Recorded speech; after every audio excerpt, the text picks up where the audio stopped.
So we've all been there, we've gone to our local AD and hankered over all the watches, but you can also do it at home with the catalogues they provide, which are very, very nice. And here I've got my good old trusty Tudor catalogue. However, the only thing is it just reminds us of watches that really I don't have. In particular, this Black Bay 58 on a lovely bracelet. Sometimes you just wish you could click your fingers and it would just appear. Ooh. Okay, that's moving. I've got myself a Black Bay 58. Oh.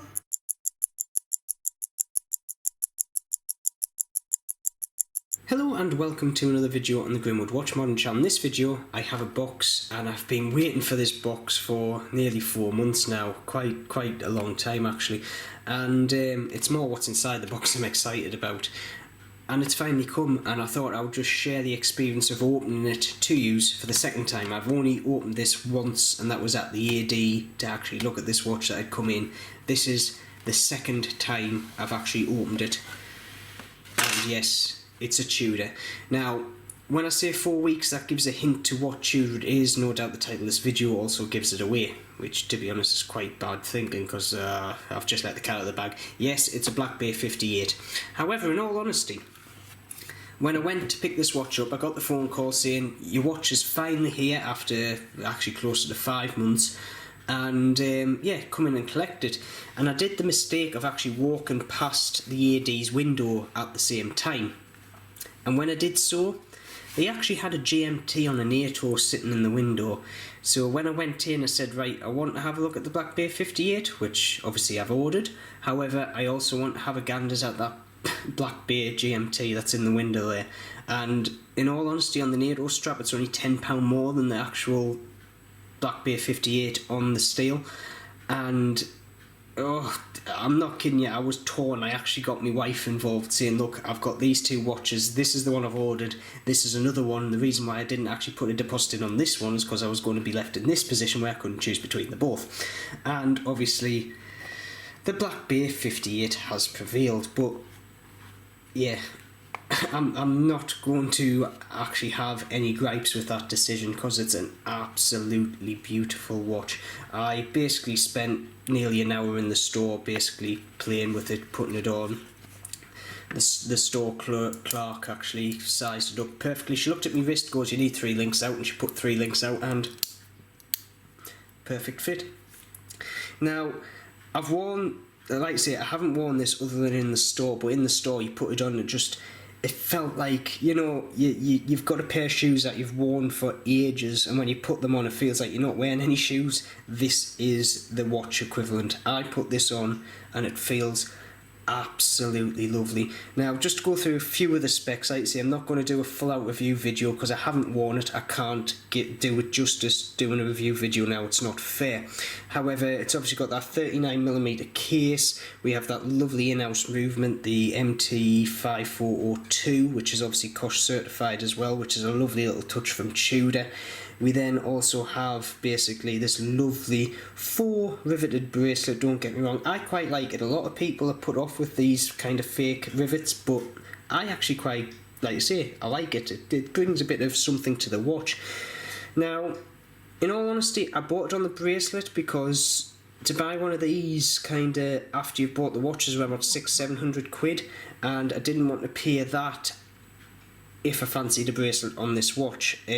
So what I thought was, I'll get it on the bracelet, I'll then get a NATO for it, and I've actually got a NATO strap in here, which is from, well, it's a Zulu Diver one, an old Bond or vintage Bond style NATO strap, with the idea of I'll just keep the bracelet in brand new condition, and there we go. However, the bracelet actually sits so comfortable on the wrist, I don't think I'm going to take it off the bracelet. It's absolutely lovely.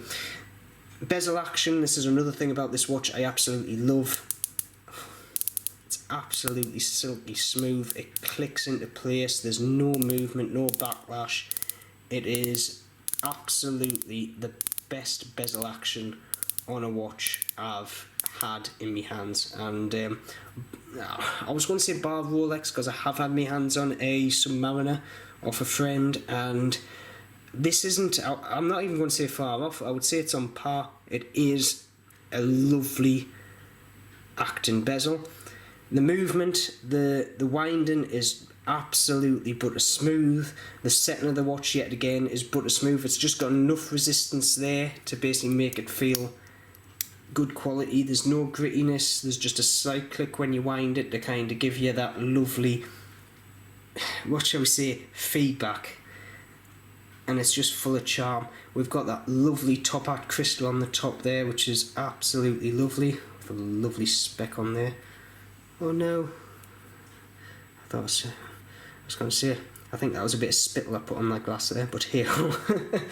The finishing on it is absolutely superb. There's a few hand marks there of just getting out of the box just then. Finishing on the top, absolutely brilliant. Yeah, I'm over the moon with it.